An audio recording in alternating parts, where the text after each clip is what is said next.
Assalamualaikum warahmatullahi wabarakatuh.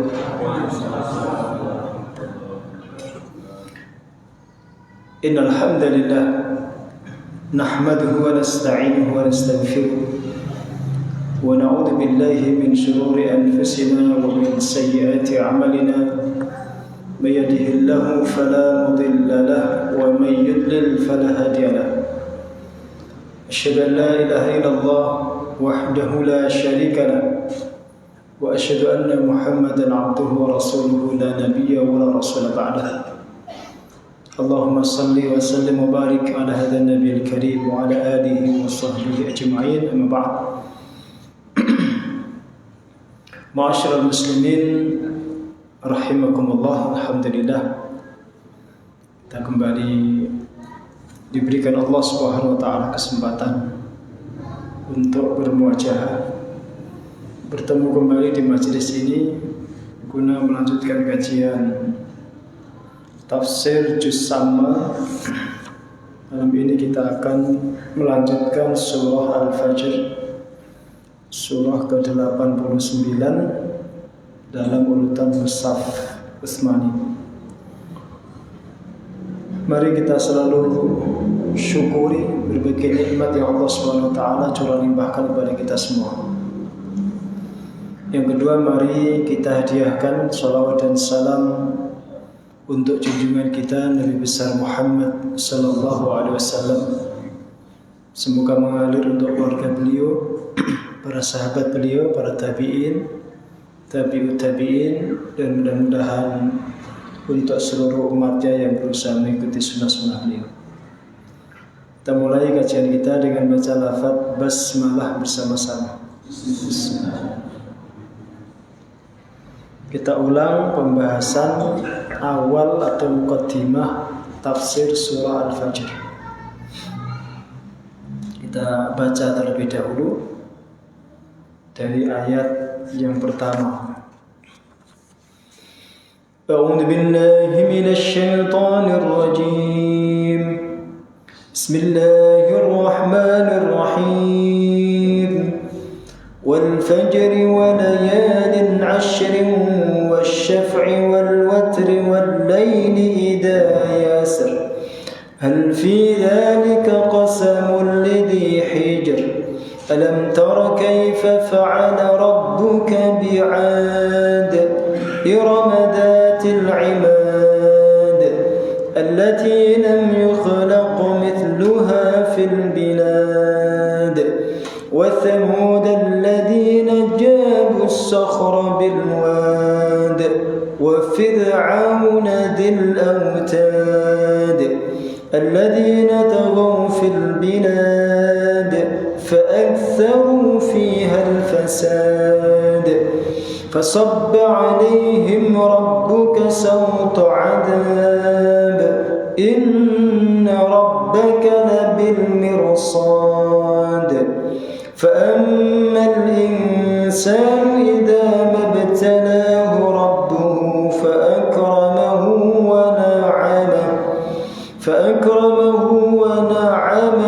فيقول ربي أكرمن وأما إذا ما ابتلاه فقدر عليه رزقه فيقول ربي أهانن كلا بل لا تكرمون اليتيم ولا تحاضون على طعام المسكين وتأكلون التراث أكلا لما وتحبون المال حبا جما كلا إذا دكت الأرض دكا دكا وجاء ربك والملك صفا صفا وجيء يومئذ بجهنم يومئذ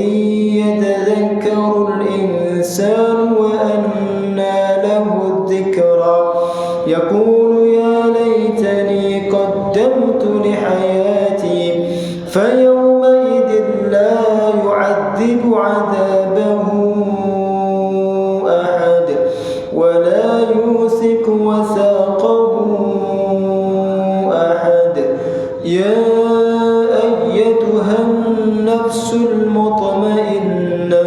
irji'i ila rabbiki radiyatan mardiyah fadkhuli fi ibadi wadkhuli jannati. Kita ulang kembali muqaddimah tafsir surah Al-Fajr. Yang pertama kita kenali nama surah ini. Jadi surah ini memiliki nama Al-Fajr tanpa waw. Jadi bukan surat Wal Fajr tapi surah Al-Fajr. Surat ini disepakati oleh seluruh ulama termasuk kumpulan surah Makkiyah yang diturunkan sebelum baginda hijrah ke Madinah. Ini seluruh ulama ini ittifaq, sepakat, tidak ada satupun perselisihan. Dan namanya juga disepakati. Jadi semua ulama sepakat nama surat ini Al-Fajr. Tidak ada nama yang lain. Semua mengatakan surat ini namanya Al-Fajr. Baik penulis mushaf, perawi hadis, para pakar tafsir itu semua sepakat ya, namanya Al-Fajr. Beda umpamanya kalau Al-Fatihah itu. Kan ada juga namanya Ummul Quran, Ummul Kitab dan seterusnya. Surat ini tidak, namanya cuma satu, Al-Fajr, yang artinya fajar, itu waktu fajar. Tema utama daripada surat ini adalah ancaman untuk orang-orang musyrik yang mendustakan agama, yang menghina atau meremehkan agama, terutama orang-orang musyrik Makkah. Ini tema utamanya. Sebagian ulama mengatakan tema daripada surat ini adalah berita tentang kematian. Dan itu dibahas nanti di ujung surat. Ya. Ketika Allah Subhanahu wa taala memanggil, ya ayyatuhan nafsul mutmainnah irji'i ila rabbiki radiyatan mardiyah. Itu seruan kepada ruh untuk kembali kepada Allah. Dan itu di detik-detik kematian seseorang. Maka sebagian mengatakan bahwa tema utama surat ini adalah tentang kematian. Termasuk tentang yaumul hisab, atau adanya pertanggungjawaban atas perbuatan yang pernah kita lakukan. Yang baik ya dibalasi baik, yang buruk dibalasi buruk. Amal soleh akan diberikan ganjaran pahala, sementara maksiat, dosa nanti akan diberikan balasan berupa siksa. Termasuk kita diwanti-wanti untuk menghadapi kematian kecil yang disebut dengan tidur. Itu diwanti-wanti kita untuk hati-hati. Tidur itu juga waktu yang paling gawat ya. Waktu yang paling berbahaya, yang paling riskan. Karena tidur itu kematian kecil. Roh kita sedang digenggam Allah sementara. Kadang tidak dikembalikan ke jasad, kadang dikembalikan. Itu terserah Allah SWT. Maka kalau mau tidur itu dianjurkan untuk persiapan. Ya, untuk betul-betul menyiapkan diri. Termasuk persiapan itu ya selain wudu, berdoa, itu memasrahkan diri secara total kepada Allah. Ya, jadi menyerahkan diri kita, roh kita, diri kita ini secara total kepada Allah SWT. Itu tema daripada surah Al-Fajr. Surat ini adalah wahyu yang ke-10 yang diterima Nabi. Itu kata para ulama. Jadi wahyu yang ke-10, urutannya ke-10, turun sebelum surat Ad-Duha, sesudah surat Al-Fil. Jumlah ayatnya 30 menurut hitungan ulama Kufah, dan 32 menurut hitungan ulama Mekah Madinah. Karena ayat 15-nya itu dipecah jadi 2. Ya, dipecah jadi dua, dan ayat 16-nya pun begitu, dipecah jadi dua. Sehingga dianggap 32 menurut ulama Mekah Madinah. Tapi menurut ulama Kufah itu Irak ya. Hitungannya 30 ayat. Dan yang tertulis di mushaf kita 30 ya. Jadi secara hitungan mengikuti cara perhitungan ulama-ulama Kufah. Baik, ini ulasan kembali tentang khotimah. Kita masuk di ayat pertama minimal sampai ayat yang kelima. Minimal ya. Firman Allah Subhanahu wa taala, A'udzu billahi minasyaitonir rajim. Bismillahirrahmanirrahim. Wal fajri, demi fajar. Walayalin ashrin, dan demi 10 malam. Bukan malam ke-10 ya, tapi 10 malam. Dan demi 10 malam. Wasyafa'i, dan demi yang genap. Syafa' itu genap. Wal watri, dan demi yang ganjil. Wal laili, dan demi malam idza yasri, jika telah gulita, telah gelap. Yasri dari kata sara, yasri. Arti awalnya gelap atau berjalan menuju gelap. Maka perjalanan malam itu disebut Isra. Ya. Perjalanan malam itu disebut Isra. Kita mengenal peristiwa Isra dan Mi'raj, itu terjadinya di malam hari. Hal fi dzalika qasamun lidhi hijr. Yang demikian itu benar-benar terdapat sumpah bagi para pemilik akal. Ya, di dalam hal tersebut benar-benar terdapat sumpah bagi pemilik akal. Baik, kita bahas ayat pertama, wal fajr. Kata fajr ini ya adalah sepotong waktu pertemuan antara malam dengan siang. Kata fajr itu asal-muasalnya dari kalimat fajaro, yang maknanya membelah. Mirip seperti falak.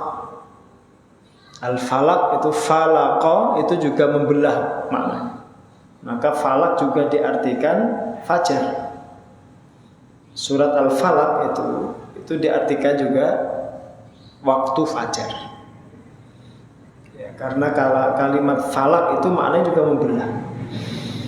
Kenapa fajar itu memiliki akar kata yang maknanya membelah?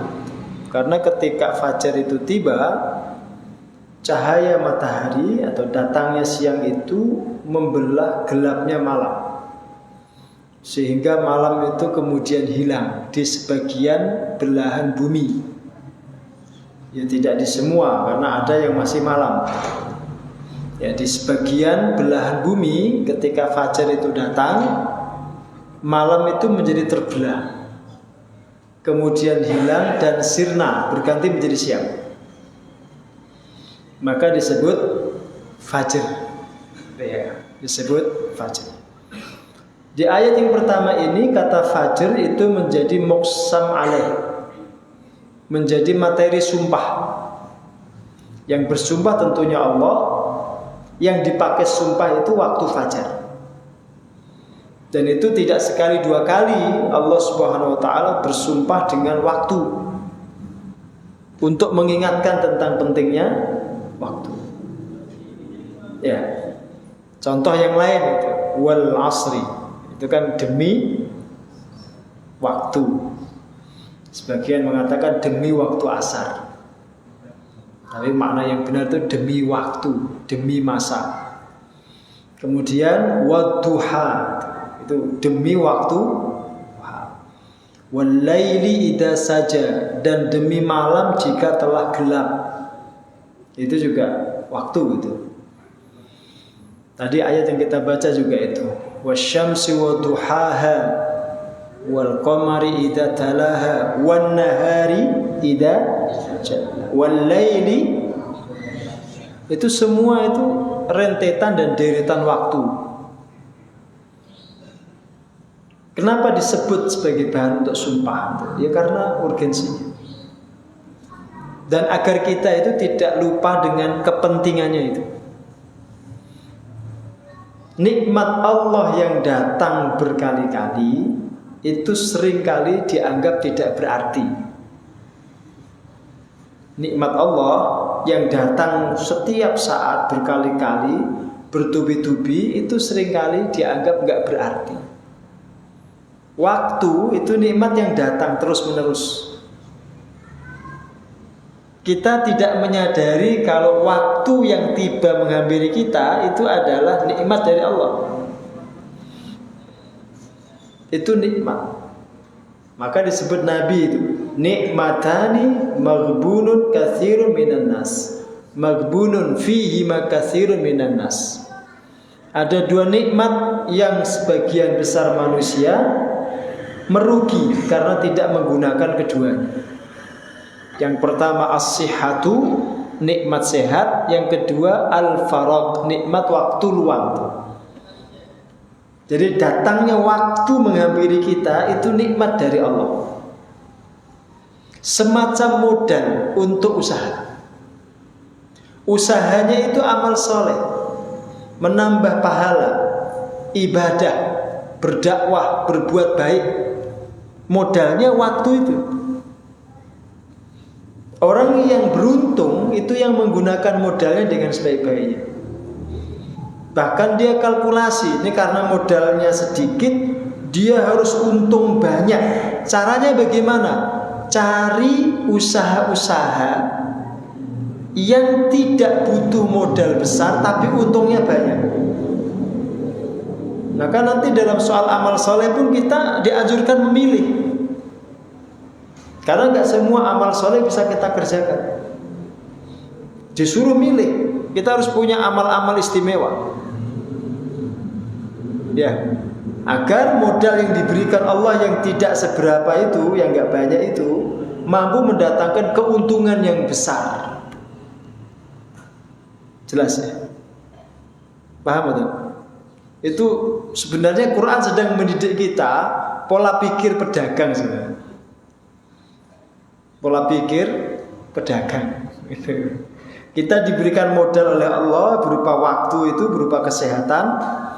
Terus kita disuruh berusaha. Usaha kita apa? Allah memberikan itu amal soleh itu sekian banyak. Silakan kalian pilih. Tahu ya?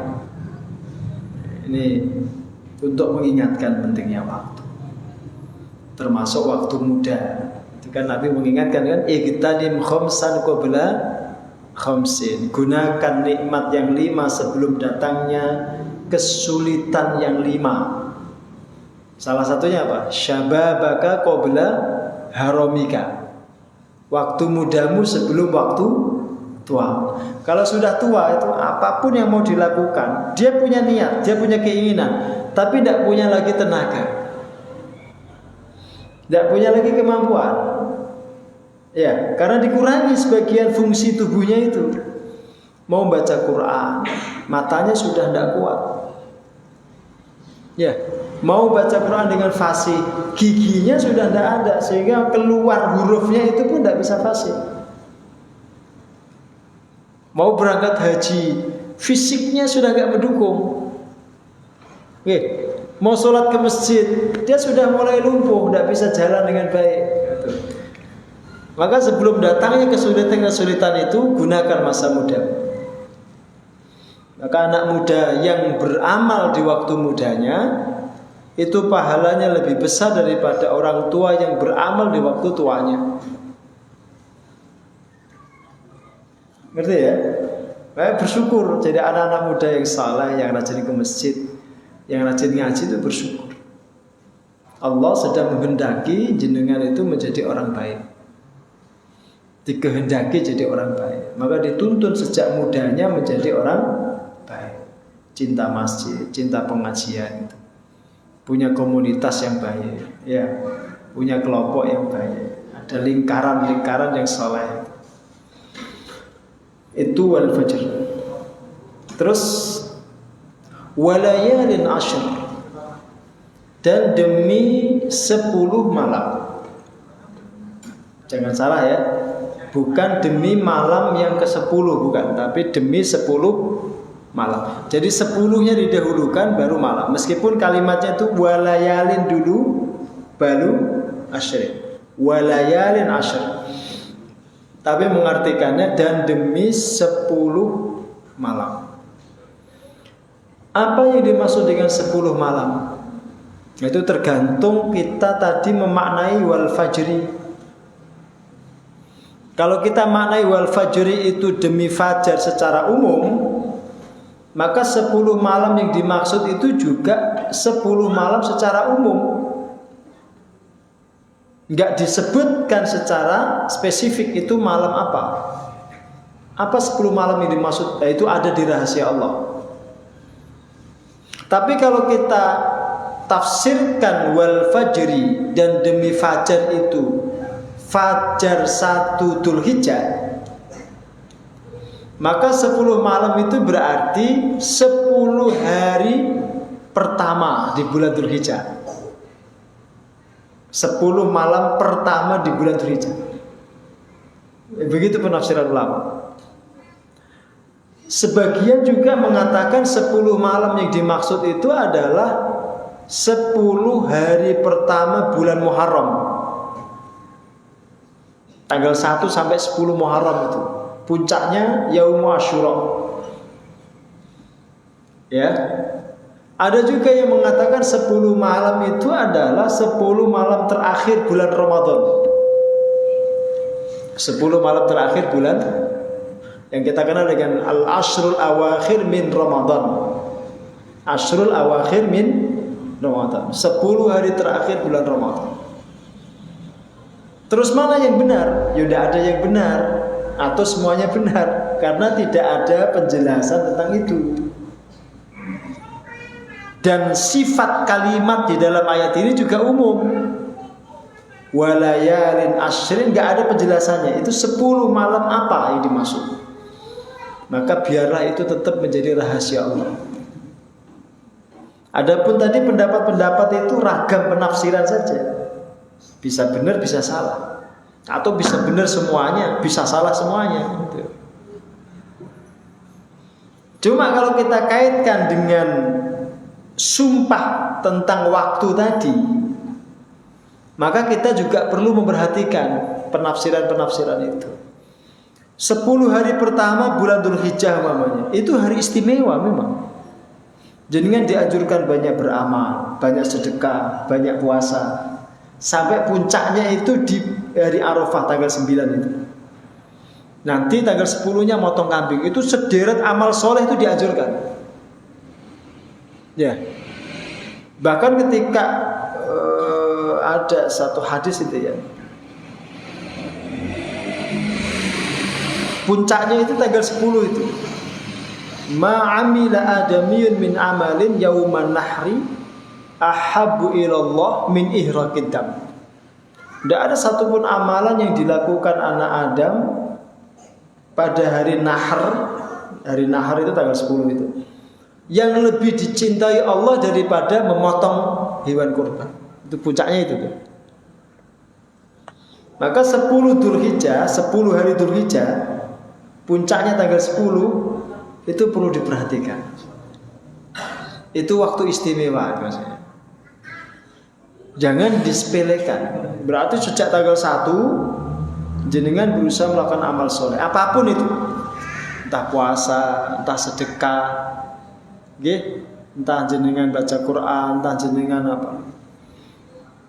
Puncaknya nanti puasa Arafah, terus memotong kurban di tanggal 10 Dzulhijjah. Jelas ya?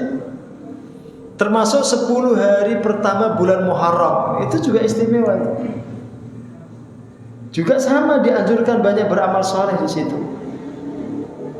Termasuk menyantuni anak yatim dan seterusnya. Nanti puncaknya puasa Yaum Asyura. puasa tanggal 10 bulan Muharram itu. Ya, berarti wal fajri itu demi fajar tanggal 1 Muharram. Karena tanggal 1 Muharram itu tanggal atau hari perpindahan tahun dalam kalender Hijriah itu. Berarti jenengan harus betul-betul menyiapkan diri, memuhasabai yang lalu dan menyiapkan yang akan datang. Jadi tahun baru jenengan itu bukan Januari, itu tahun barunya company itu. Ya, tahun barunya kolonial, penjajah itu. Bukan Januari, tahun baru jenengan itu Muharram. Dan itu dinas dalam Quran kan. Bulan kita itu ya bulan Muharram itu. Disebut minha arba'atun hurum itu. Inna iddatash syuhuri 'indallahi 12 syahran fi kitabillahi yauma khalaqas samawati wal arda minha arba'atun hurum. Disebut sesungguhnya hitungan bulan-bulan di sisi Allah itu 12.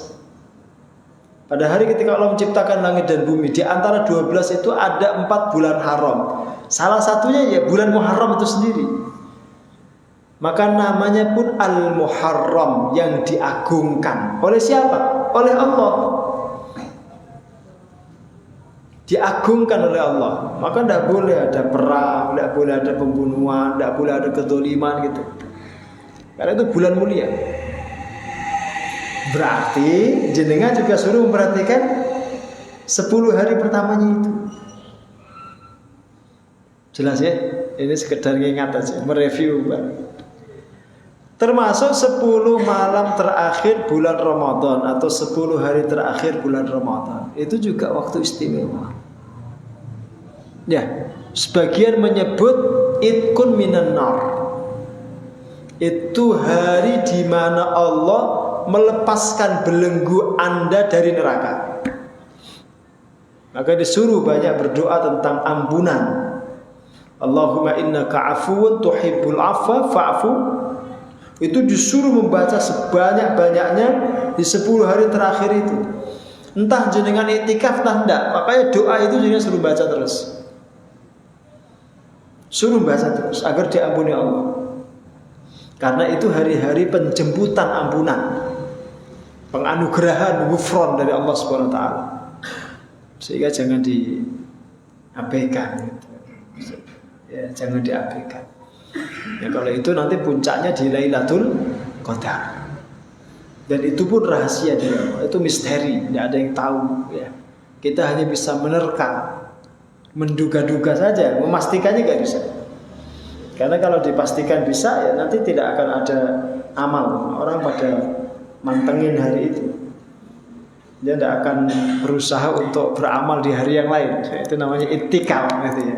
Mengandalkan hari itu.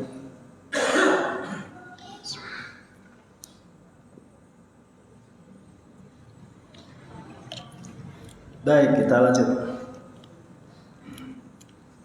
Wasyaf'i, dan demi yang genap, wal watri, dan demi yang ganjil. Yang genap itu manusia, yang ganjil itu Allah SWT. Itu penafsiran yang pertama. Yang genap itu manusia atau makhluk secara umum. Yang ganjil itu Allah. Jadi yang siji, yang satu, yang tidak berpasangan itu cuma Tuhan. Semua makhluknya berpasangan. Semuanya. Ada laki, ada perempuan, ada siang, ada malam, ada gelap, ada terang. Semua berpasangan. Ada baik, ada buruk. Ya, semua berpasangan. Yang tidak berpasangan itu cuma Tuhan. Ya, ini makna yang pertama. Makna yang kedua, dan demi yang genap dan demi yang ganjil. Yang genap itu diantara maknanya adalah sholat yang jumlahnya sholat yang genap rakaatnya. Itu subuh, duhur, asar, isya. Yang ganjil itu maghrib. Itu penafsiran yang kedua. Ya karena tidak ada dasar argumentasinya, ya penafsiran seperti ini ya sekedar kita baca, tidak harus diyakini bahwa memang tidak ada dasar. Penafsiran itu menurut ulama, makna yang sebenarnya Allah alam. Ya. Kemudian ada juga yang mengatakan yang genap itu pintu-pintu surga, jumlahnya 8. Yang ganjil itu pintu-pintu neraka, jumlahnya 7. Pintu surga kan 8 itu jumlahnya. Nggih. Pintu neraka 7. 7 kan? Jadi kan pernah hitung? Kalau jenengan hitung nanti jumlahnya 7 loh, ya nggak usah ke neraka lah. Ya, di Quran. Jadi pintu surga itu 8 jumlahnya. 8 itu genap atau ganjil? Genap itu wasyaf'i. Ya 7 itu ganjil apa genap? Ganjil itu wal watri maksudnya. Untuk mengingatkan tentang dua makhluk itu, yang namanya surga itu pintunya genap, yang namanya neraka itu pintunya ganjil. Terus ada juga yang mengartikan asy-syafa' itu hitungan yang genap secara umum. Ya 2, 4, 6, 8, 10, 12 dan seterusnya itu. Pokoknya hitungan genap. Sedangkan al-watr itu hitungan ganjil semuanya. 1, 3, 5, 7 dan seterusnya. Nah yang seperti ini karena tidak ada dasar argumentasinya, maka bisa Anda terima, bisa Anda tolak. Itu pendapat para mufassir. Ya, pendapat para mufassir. Yang jelas Allah cuma bersumpah wasyaf'i wal watri gitu aja. Bahwa di dunia ini ada yang genap, ada yang ganjil. Iya kan? Ada yang genap, ada yang ganjil. Itu juga tumbuhan kan gitu kan, ada yang dikotil, ada yang monokotil kan. Pernah belajar itu kan? Biologi itu, gitu. Dikotil itu yang 2 atau monokotil 1. Masih ingat ya?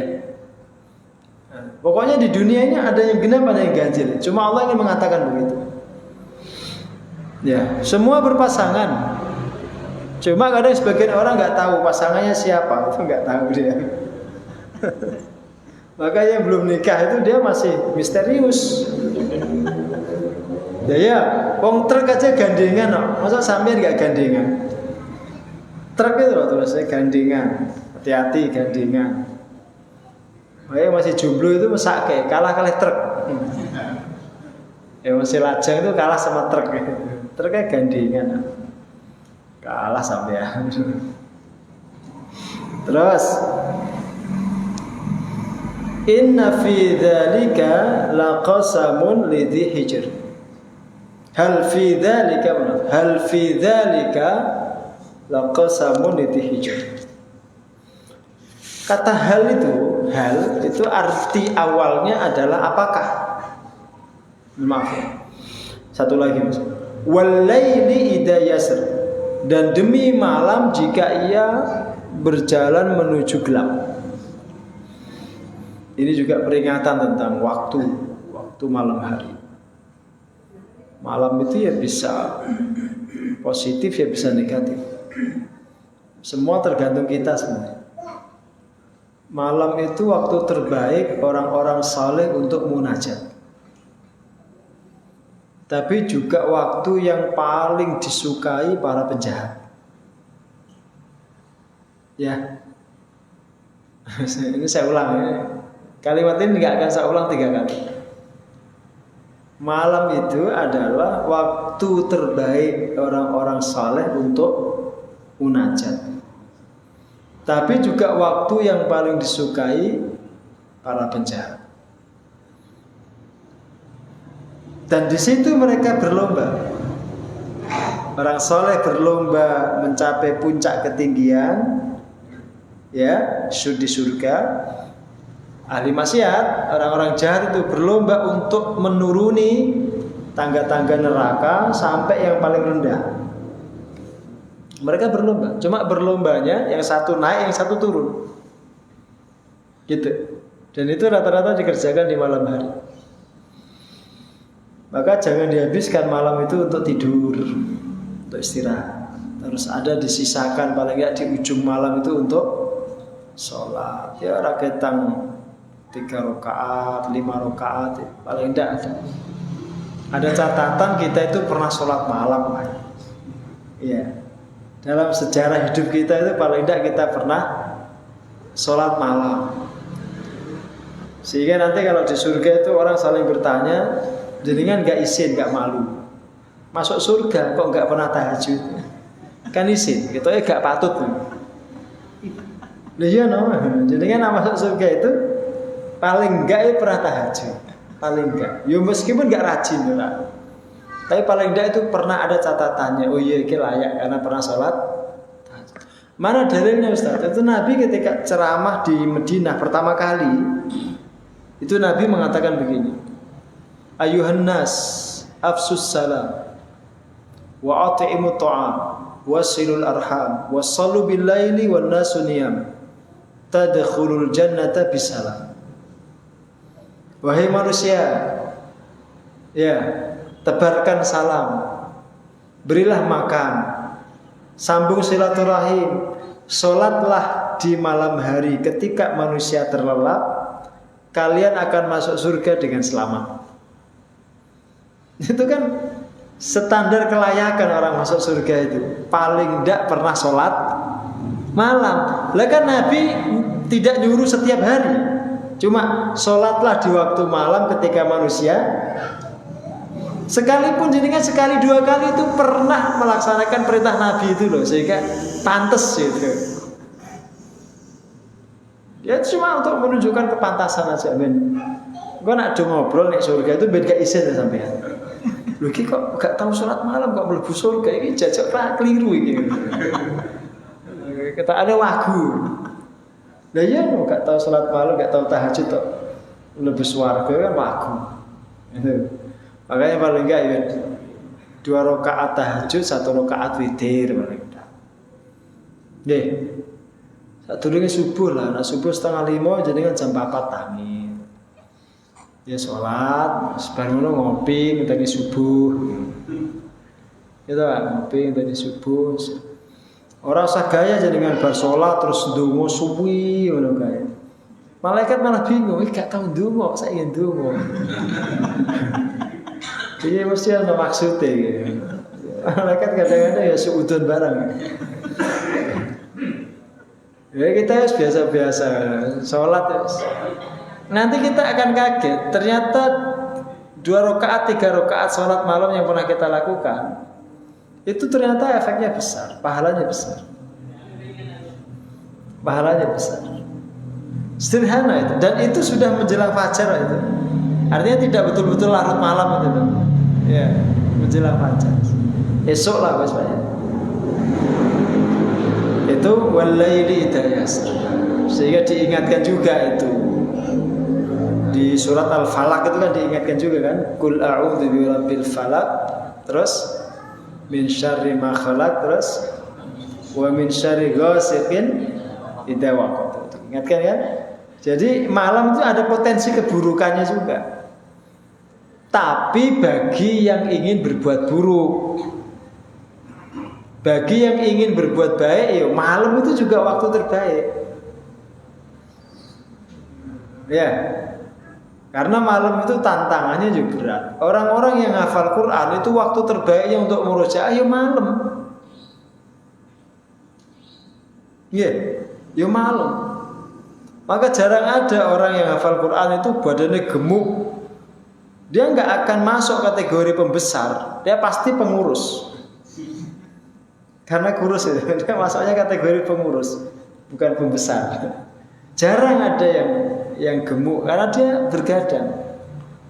Bergadangnya untuk murojaah, bukan nonton timnas.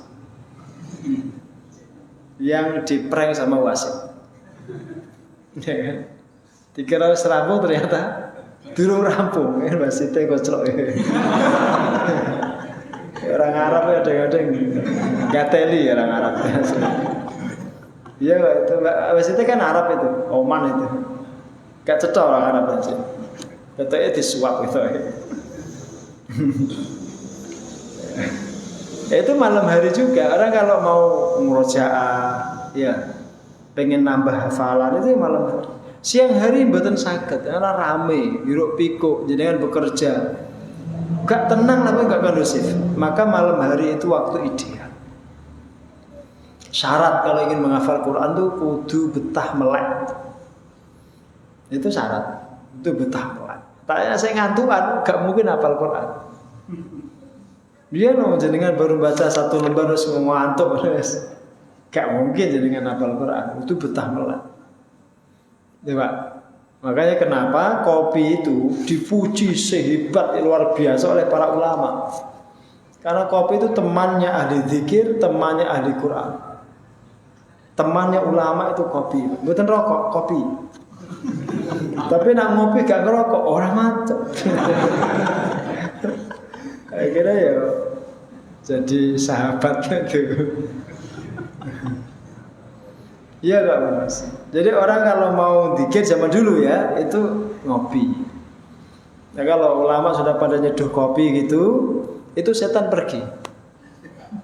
Karena nggak akan ada lagi tempat di rumah itu untuk berdiam diri. Dia pergi dia. Baru mencium baunya udah pergi. Ingin kau zikir aku mati kobong apa? Itu bagi ulama. Tapi kopi juga temannya nongkrong untuk di kafe-kafe. Gitu. Nah, itu sama lah, itu tergantung kok di tangan siapa alat itu digunakan untuk apa dia. Malam juga begitu. Malam itu kan waktu, alat itu. Anda gunakan untuk kebaikan ya bisa, untuk keburukan ya bisa. Terus kata Allah, hal fi dzalika qasamun lidhi hijr. Ini diingatkan. Itu semua itu sumpah hanya bermanfaat bagi orang yang punya akal. Sekian deretan-deretan waktu yang dihadirkan Allah itu, termasuk tadi diingatkan dengan wasyafi wal water itu hanya bisa berguna menjadi peringatan bagi orang yang berakal. Kata hijr itu asalnya dari kata hajaro. Hajaro itu maknanya menahan. Ya, satu makna dengan akal. Akal itu maknanya ikatan. Nah, otak kita atau nalar kita, logika kita itu disebut hijr, disebut akal itu kan karena punya fungsi menahan kita dari terjerumus kepada tindakan-tindakan yang tidak baik. Makanya orang-orang yang cerdas disebut ulul albab, para pemilik akal. Ya, dan Quran berkali-kali mengingatkan itu, afala taqilun. Tidakkah kalian gunakan akal kalian? Akal itu punya fungsi menahan kita. Maknanya gini, kalau tanpa akal yang sehat, Anda akan melakukan tindakan-tindakan yang bodoh, yang akan ada sesali. Di kemudian hari Anda akan menyesal. Akal itu punya fungsi untuk menahan itu. Maka seburu-buru amal itu adalah merusak akal. Seburu-buru amal itu tindakan merusak akalnya sendiri. Paham? Orang sampai kepada hidayah itu juga karena akal. Karena akalnya, kalau dia gunakan akalnya dengan baik, dia akan sampai kepada kebenaran. Sekarang gini, sekarang saya ini tanpa bermaksud menyinggung siapapun ya. Yang nyembah patung, sekarang saya tanya, patung itu yang buat siapa? Patung yang buat manusia. Kalau Tuhan itu pembuat atau yang dibuat? Yang menciptakan atau yang diciptakan? Itu kan satu argumentasi paling dasar saja sudah gak bisa dilewati toh. Itu argumentasi logika paling dasar. Disebut Tuhan, tapi kok statusnya dibuat? Tuh, para penyembah berhala itu satu level dia sudah nggak bisa lewat, nggak mungkin melanjutkan logika berikutnya. Ya, belum lagi nanti soal apa perannya Tuhan yang disembah itu dalam kehidupan dia. Lebih nggak mungkin lagi dijangkau oleh akal mereka itu. Maka status orang-orang kafir itu sumun bukmun umyun fahum la yubsirun fahum la yarji'un. Buta tuli, ya kan? Bisu gitu. Jadi orang ini sama sekali tidak gunakan akalnya itu. Fahum la yaqilu di ayat yang lain. Mereka tidak menggunakan akal mereka. Itu status orang kafir itu begitu. Bahkan disebut hum kal an'am. Mereka seperti binatang ternak. Bal hum adallu. Bahkan mereka lebih sesat. Karena gini, ini saya jelaskan ke jenengan. Ada enggak sapi pernah nyembah sapi? Sapi ada enggak yang pernah nyembah sapi? Sapi menuhankan sapi, ada enggak? Enggak ada. Tapi manusia ada yang menuhankan sapi. Itu lebih tersesat mana? Sapi atau manusia? Ngerti ya? Kapan manusia sampai kepada tingkatan logika serendah itu? Ketika dia tidak gunakan akalnya. Berarti akal itu punya fungsi menahan Anda dari kebodohan. Yang seperti itu kebodohan.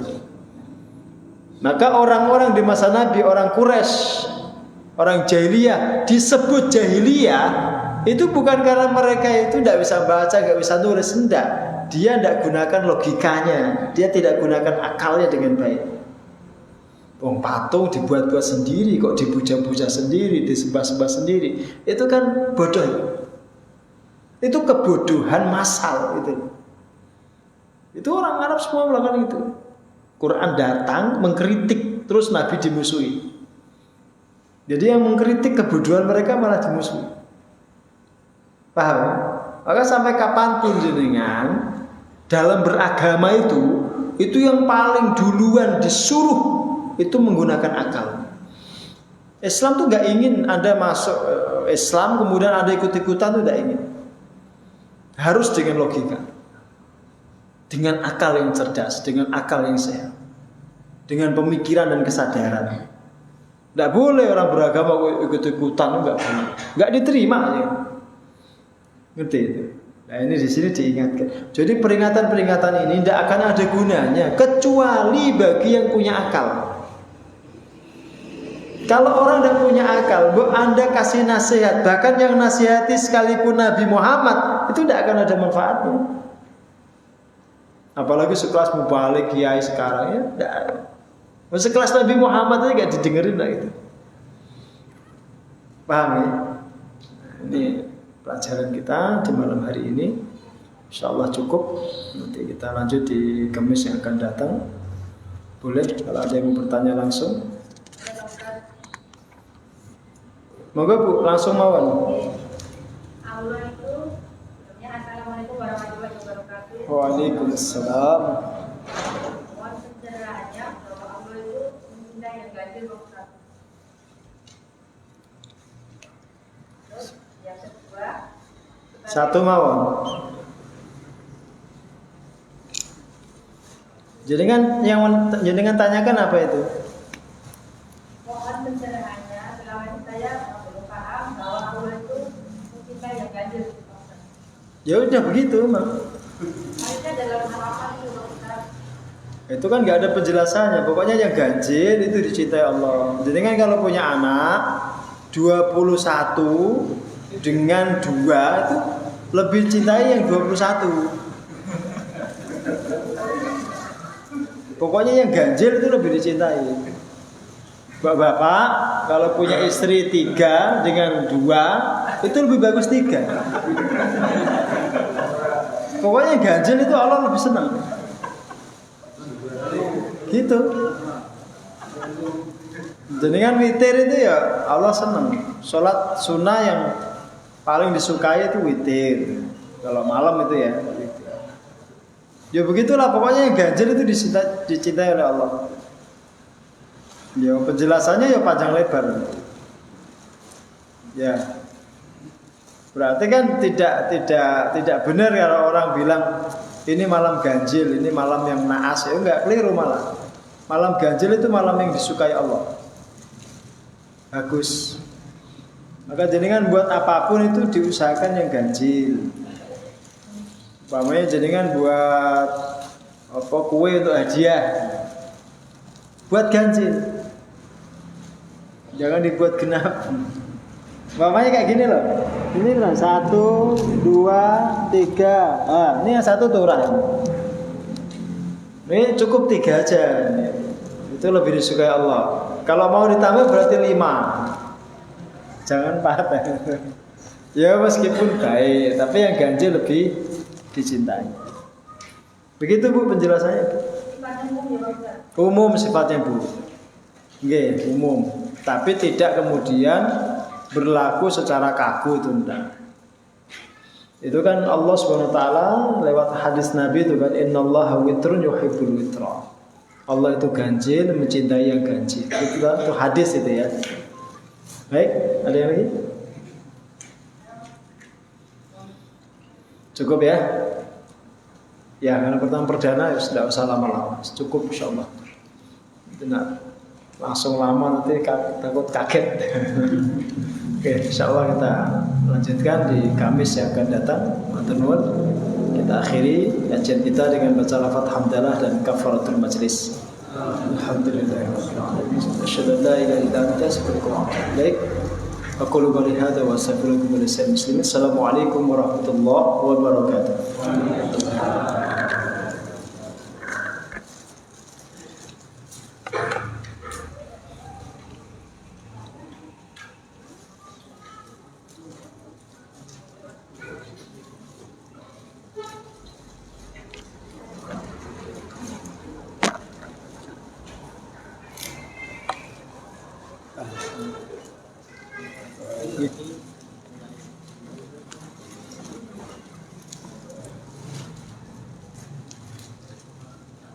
Matiin.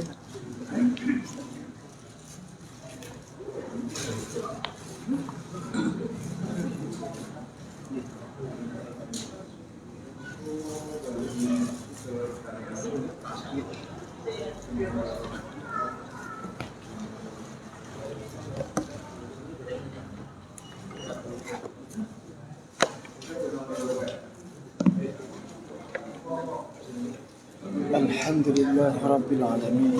Dimakan Mas? Saya udah makan tadi.